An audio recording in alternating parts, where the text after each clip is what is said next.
দর্শক, আমরা এসেছি উত্তর মহেশপুর।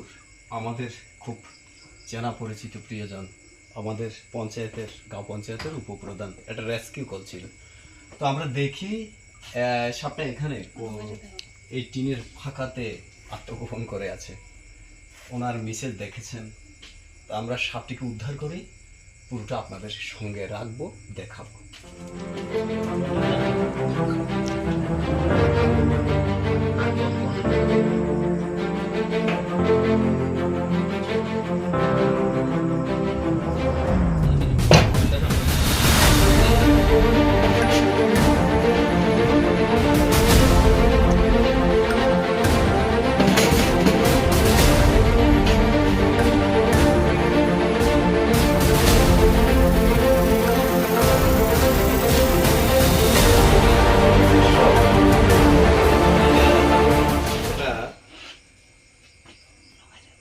ঘরচিতি দেখুন, একদম সম্পূর্ণ নন ভেনামাস, কিন্তু আপনারা ভয় পাবেন না কেউ। অ্যাগ্রেসিভ হয়ে থাকে এই সাপগুলি। ছোট আকারের একটি ঘরচিতি। এরা বাইট করে, দেখুন এদের বাইট করার প্রবণতা খুব বেশি থাকে, কিন্তু একদম নন ভেনামাস। তো সাপটি এইমাত্র উদ্ধার করেছি, ওকে একটি নিরাপদ স্থানে রিচ করে দেব, খুব কাছাকাছি অঞ্চলে। প্রথমত আমরা ওকে একটি বয়মে ওর নির্দিষ্ট ঠিকানা পৌঁছে দেওয়ার আগে, এ দেখুন খুব বাইট করে, কিন্তু খুব বাইট করে। হ্যাঁ, তো এই রেস্কিউতে লকাই আর আমি এসেছি। আমাদের কল ছিল এবং রেস্কিউ কমপ্লিট করে এক্ষুনি ওকে রিলিজ করে দেব। সঞ্জীবের একটু সাক্ষাৎকার নেব। ভাইয়ের নামটা? আমার নাম সঞ্জীব দে। দর্শক, উনি কিন্তু আমাদের উত্তর মহেশপুর গাঁও পঞ্চায়েতের উপপ্রধান। তো সঞ্জীব কল করেছিল। সঞ্জীব, সাপটি তোমাদের রান্নাঘর থেকে, একেবারে বেসিং এর কাছ থেকে, এখান থেকে উদ্ধার করেছি। তোমার প্রতিক্রিয়া? ভালো লেগেছে সঞ্জীব।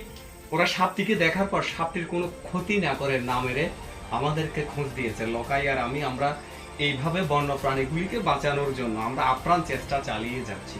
সঞ্জীবের একটু প্রতিক্রিয়া চাইছি। সঞ্জীব, এই সাপটি উদ্ধার করেছি, সব মিলে তোমার প্রতিক্রিয়া?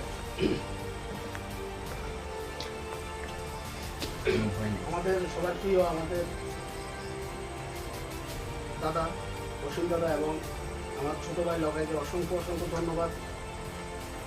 কল পাওয়া মাত্র ওনারা সাপটি উদ্ধার করার জন্য এসেছেন। একটি জলই দাও থাকে। এবং আমাদের জৈব বৈচিত্র্যকে ঠিক ভারসাম্য ঠিক রাখতে গেলে দাদারা যে কাজটা করছেন, এটা অতুলনীয় একটা কাজ। তো আমিও সাপটাকে না মেরে আমি দাদাকে ফোন করেছি, কারণ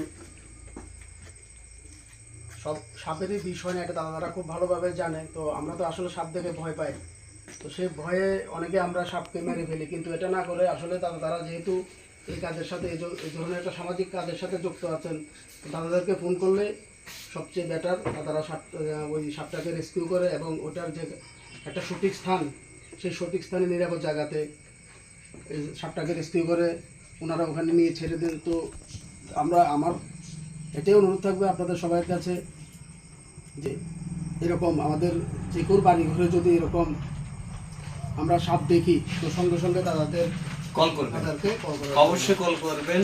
আমরা চেষ্টা করব এদেরকে উদ্ধার করে নিরাপদ স্থানে, ওদের উপযুক্ত স্থানে পৌঁছে দেওয়ার জন্য। সঞ্জীবকে অসংখ্য ধন্যবাদ। ওনারা সাপটির ক্ষতি না করে আমাদেরকে খোঁজ দিয়েছেন, আমরা চেষ্টা করেছি।